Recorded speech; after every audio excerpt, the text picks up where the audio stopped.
capitaliste. Je ne veux pas me sacrifier. Je n'ai besoin du sacrifice de personne. Je refuse de me sacrifier pour qui que ce soit vivre.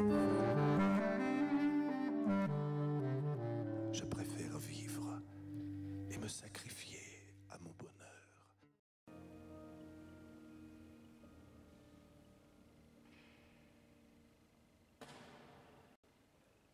Lieutenant Régnier. Je n'avais jamais pensé voir ça. Et pourtant, de la guerre, je sais bien des choses. Je connais le nom de toutes les armes, leur portée, leur puissance, leurs défauts. Je sais la grande histoire des batailles. Je voulais faire la guerre, et je le veux encore.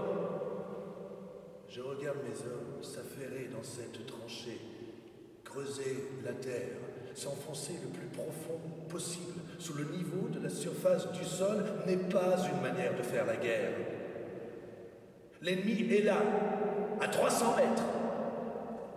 Il creuse, lui aussi. Est-ce celui qui aura creusé le plus profond qui gagnera la guerre? Quand soudain, le sergent du poste A se présente devant moi. « C'est pour tout de suite, mon lieutenant. Vous montez à l'attaque à 11h pétantes. Faut reprendre une position perdue avec un autre groupe.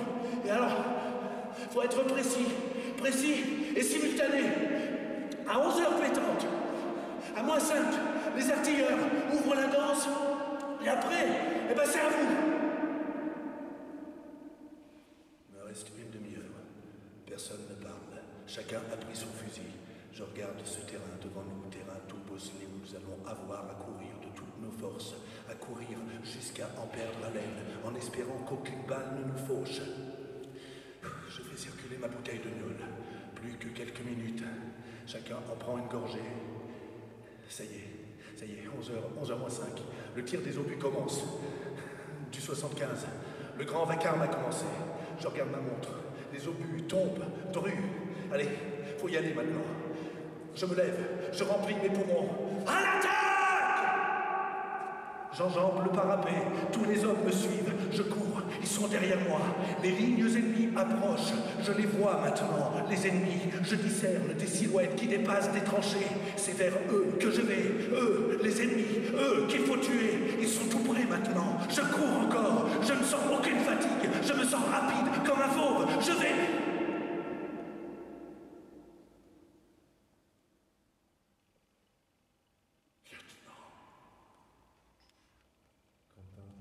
Le lieutenant est touché. Je suis juste derrière lui. Je le vois s'effondrer d'un seul coup, s'écraser face contre terre. Je saute par-dessus son corps. La tranchée ennemie n'est plus qu'à 10 mètres, à peine. Je vois rien. Trop de silhouettes qui bougent, trop de fumée, trop de cris. J'ai peur de me tirer sur un des nôtres. J'entends mes sards qui hurlent. Faut les saigner, au fusil, à la baïonnette, au couteau, faut pas trembler. Ça n'a pas duré longtemps. Quelques minutes, à peine, et puis plus rien. Je vois Dermoncourt, et aussi Barboni, il y a d'autres camarades, tous surpris d'être en vie. C'est fini. C'est fini. Pour la première fois, tu as tué. Barboni s'est mis à rire, mais je sais pas pourquoi. Un rire colossal, en disant qu'ils avaient été guerpis, que tout le monde était crevé. Et il riait, Barboni, à gorge déployée. Mais ça avait des accents de cris de rage. Et lorsqu'il s'est arrêté, son visage était si convulsé que j'ai cru qu'il allait éclater en sanglots. Mais ça... Nous avons pris la position. Tous les Allemands sont morts. C'est vrai qu'ils n'étaient pas nombreux. Quelques types qui devaient attendre la peur au ventre, la relève. Castelac. Et puis j'ai vu Ripoll sauter hors de la tranchée, repartir vers nos lignes. Mais qu'est-ce qu'il fait? Se pencher sur un corps et commencer à le tirer vers nous. Il m'a fait signe, je l'ai rejoint. Et c'est là que j'ai reconnu le visage du lieutenant Régnier. Mais ça... Le lieutenant Régnier est mort.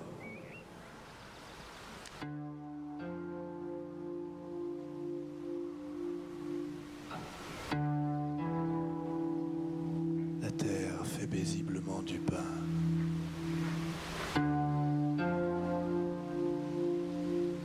La brume de l'été est sortie des champs de blé.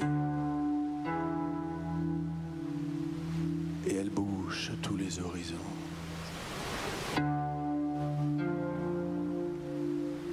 Dans ce lent mouvement qu'elle a pour s'élargir sur tout le pays